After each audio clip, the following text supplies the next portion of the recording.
Shalom, selamat pagi Bapak Ibu Saudara-saudari yang dikasih oleh Tuhan Yesus Kristus. Firman Tuhan pagi hari ini kita akan baca dari Efesus 4 ayat 31 dan 32. Demikian bunyi firman Tuhan, segala kepahitan, kegeraman, kemarahan, pertikaian dan fitnah hendaklah dibuang dari antara kamu. Demikian pula segala kejahatan. Tetapi hendaklah kamu ramah seorang terhadap yang lain, penuh kasih mesra dan saling mengampuni, sebagaimana Allah di dalam Kristus telah mengampuni kamu. Kita baca lagi dari Kolose 3:13, sabarlah kamu seorang terhadap yang lain, dan ampunilah seorang akan yang lain apabila yang seorang menaruh dendam terhadap yang lain. Sama seperti Tuhan telah mengampuni kamu, kamu perbuat jugalah demikian. Saudara yang dikasihi oleh Tuhan Yesus Kristus, ada satu kali orang mengatakan ketika paku itu dipantaikan ke dalam kayu, maka kemudian paku itu dicabut dari kayu, sekalipun kayu itu didempul atau ditambal kembali, tetapi di dalamnya kayu itu sudah rusak, saudara. Jadi artinya sedalam apapun luka yang orang lain torehkan, itu akan membekas kepada hati seseorang. Nah, saudara yang dikasih oleh Tuhan Yesus Kristus, ingin saya katakan sebagai tugas daripada orang yang percaya adalah melepaskan pengampunan dan mempercayai Tuhan untuk melakukan apa yang menjadi haknya.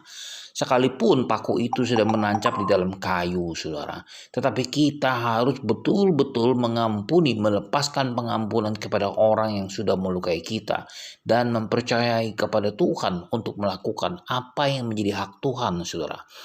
Pengampunan yang Tuhan kehendaki adalah pengampunan yang tidak ada batasnya, yang keluar dari hati yang tulus. Kenapa, saudara? Karena dosa-dosa kita telah diampuni oleh Tuhan terlebih dahulu. Bahkan pemazmur mengatakan, sejauh timur dari barat, demikian dijauhkannya daripada kita pelanggaran kita.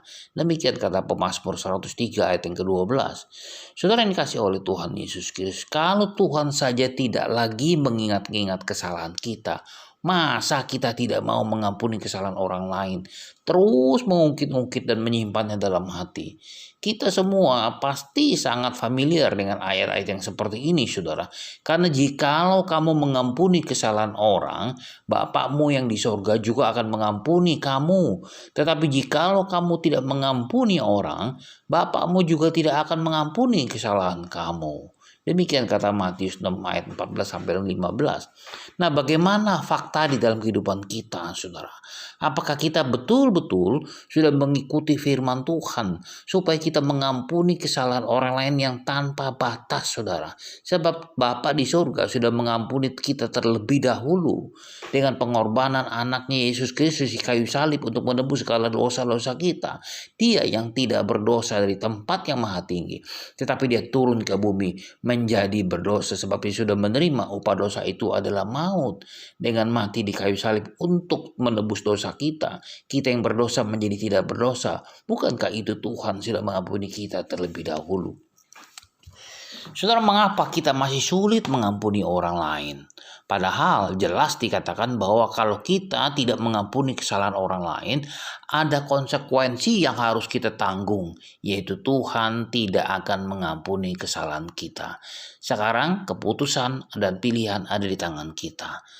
Saudara yang kasih oleh Tuhan Yesus Kristus, John F. Kennedy, Presiden Amerika yang ke-35, itu pernah mengatakan, ampunilah musuh-musuhmu, tetapi jangan lupakan nama mereka.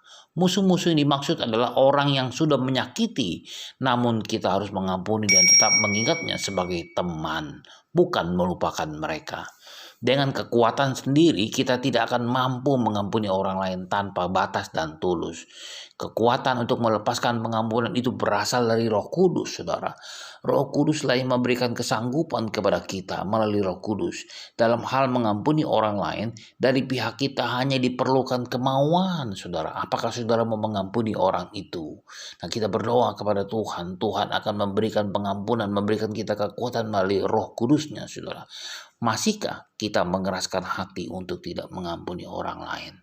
Saudara, tetapi hendaklah kamu ramah seorang terhadap yang lain, penuh kasih mesra dan saling mengampuni, sebagaimana Allah di dalam Kristus telah mengampuni kamu. Demikian nas yang tadi kita baca. Selamat pagi, selamat berkarya, dan Tuhan berkati.